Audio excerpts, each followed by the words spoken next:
Good morning, ducks. Lovely weather we're having. What do you think, Bear? Lovely weather? Good morning, chickens.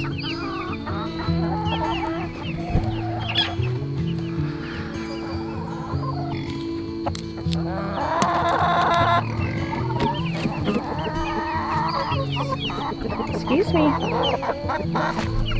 Good morning. Oh no, this rooster has lost his mind. He's attacking me. You better back up, mister. Back up. I did not even realize that's what was happening. That's that same rooster that cuffed Benjamin with his wing. And I gave him another chance because Benjamin was chasing the hens. I was not just chasing the hens. And that rooster sucks for that rooster. We don't play that game around here. One thing that I have experienced since being a chicken keeper is that there are some people who absolutely hate chickens. And those people that hate chickens usually have a story of a mean rooster. So I have always been very adamant that actual mean roosters, now I'll give them some grace for being protective. I want protective roosters. But actual mean roosters, which are actually very aggressive, I have a special recipe in the book for them, mean rooster stew. Because I'm not willing for my kids to have negative memories where they hate the remembrance of growing up on a farm because they were terrorized by a rooster. That guy just got me on my finger with his claw, and he scratched me pretty good. Now he's young enough that he doesn't really have very developed spurs, but once they get spurs they can actually hurt you, and they can especially hurt children. How do you know where we're going? How do you know? He must have seen something in here that he wanted to chase. Oh look, Jill's dahlias are coming up. That's nice. It's gonna be so pretty out here.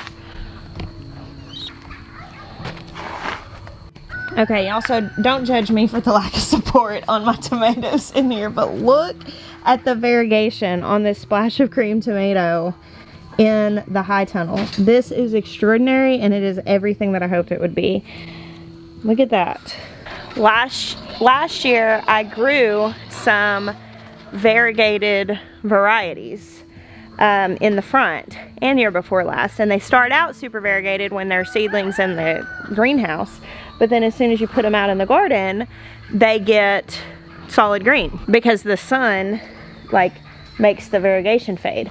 Well, last year out here in the high tunnel I grew a variety called Black Beauty and Blue Beauty, two different varieties, and those, the blue, turns out the purple and blue skin comes out in the sun, and so those tomatoes looked just pink. They didn't even turn blue because the shade cloth. But that got me to thinking that the shade cloth, which is a 50% shade cloth on this high tunnel, might help the variegation stay on my variegated tomatoes, and that is true.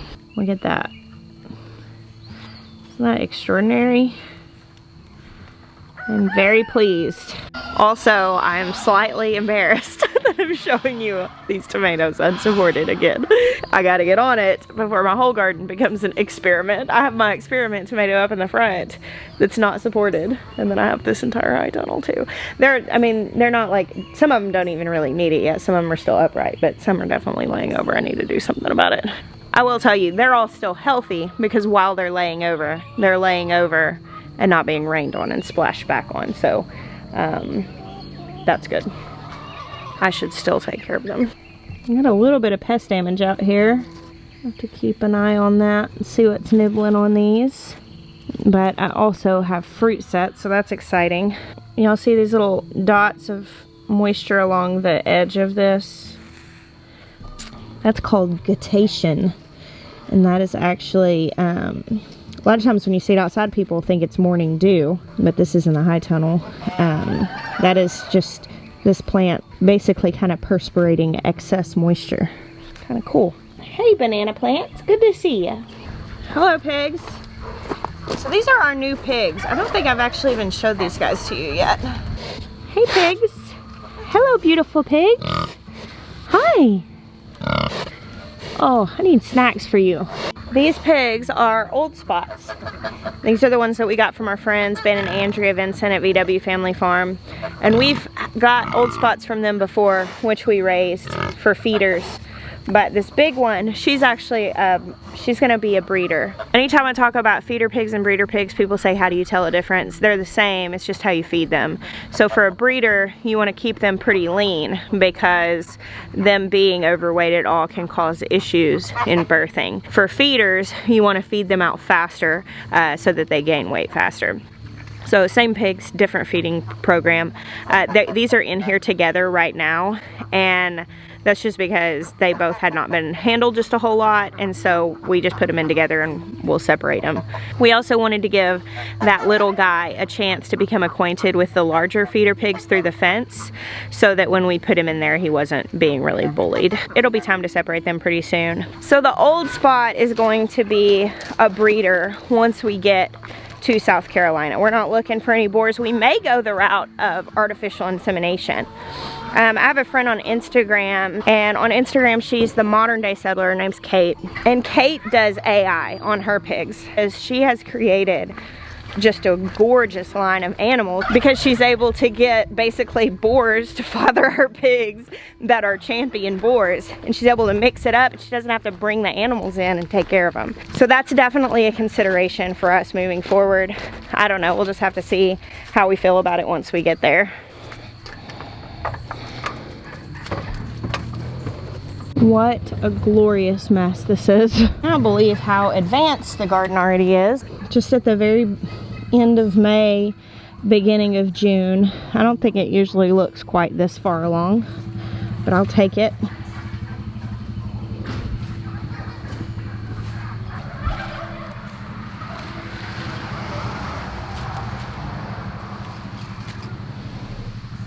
I can't really fully blame the kids for never having enough strawberries to make jam, because I'm just as guilty as they are at coming out here and just stripping these plants of anything that's ripe. Wow, check this out. The cucamelons are like already up. Okay, so the other day whenever we sowed recklessly together, I brought you guys out here and said I was just gonna sow every inch of the garden. That day I sowed squash and okra, and that's what those are right now. So if you'll notice here, my onions are about ready to be harvested. They're browning on the tips, tops are falling over. I thought I might leave these out here for a little while longer because I have a specific plan about how I want to save these, but I might have to go ahead and harvest them and then preserve them later. So my camper is using the plug for my freeze dryer. We have like a dedicated plug. I don't know anything about this electricity. Jeremiah could tell you what kind of plug it is. Right now, I cannot use my freeze dryer while my camper's plugged in. We actually have guests staying this week in our camper. So I may pull these and lay them out in the basement while I wait and let them dry out some, and then start slicing them and freeze drying them in batches after this week. I planted these from starts from Dixondale Farms in January, and here we are beginning of June, and we're gonna be harvesting. That's a lot of food in a short period of time, and I've got way more in the back. That's why I was saying I don't really want to harvest them and cure them. One, a lot of these are sweet onions. Those are not the best storage onions. They tend to start going bad after just a couple of months anyway. But last year I freeze dried a lot of them and I really liked it.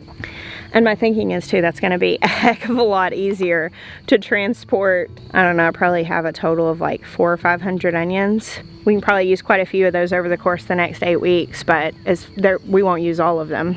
And as far as transporting goes, I just would rather transport 400 or 500 freeze-dried onions versus whole raw ones, especially if they're not gonna last that long anyway. Wow, this clematis is just showing out, these dahlias. So much beauty here. I started harvesting these beets this week. I'm actually gonna roast some of these beets, maybe today. Might not get around to it till tomorrow, but I got this recipe for a roasted beet, fennel, and citrus salad. And it has a dressing that you make. I'll put the link to that recipe down below. I just found it online. I haven't even tried it yet, but I have fennel growing, I have beets growing. Figured that would be a good way to use them. It sounded really good. So it's actually pretty early right now, 7. I haven't drinking coffee yet. I just got up and came out here because it's supposed to rain. So we were getting some things done before the rain came up. Right now, these like pause in the storm mornings, these have always been some of my favorite mornings on the farm and the garden. Everything's just so lush and alive. Everything's so happy to be out. All the animals, all the ducks are being so loud. Everything's happy. You know, one of the things that I've always done in my life is I just love to imagine things. Like when I was a kid, I was always that kid that like had my head in the clouds. I could be completely occupied for entire afternoons by myself because I would just imagine things. Like it was just an actual activity, and I remember people being like, what are you doing? And I'd be like, I'm imagining. I would just, you know, imagine things. And I think, oh, there's a hummingbird. I think that has aided me in my storytelling ability. I love to, you know, I love to be a storyteller. I love to, you know, just recount things and share things with people because I have such an active imagination.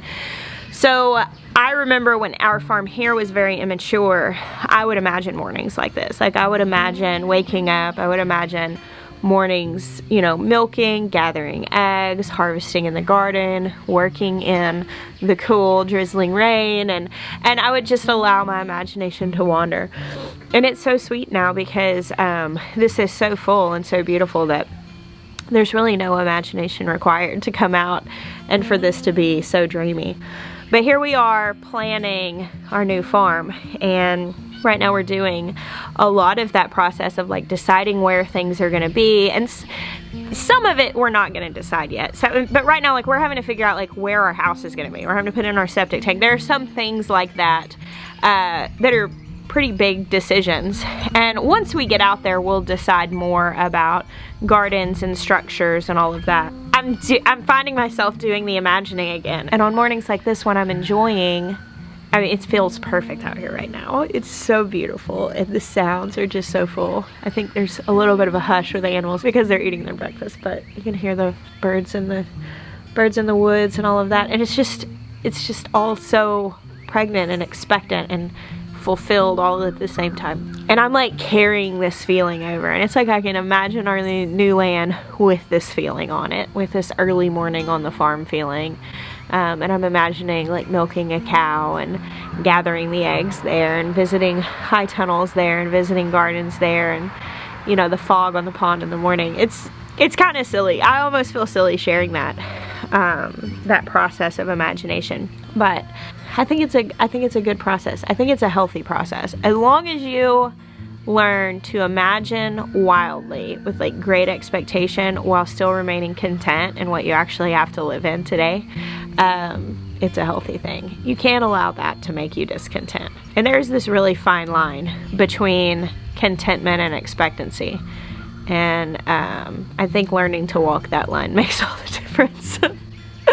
Thank you guys for hanging out with me on this lovely homestead morning. I know this is brief, but I'm gonna go inside and get some coffee. I bless you. Until next time.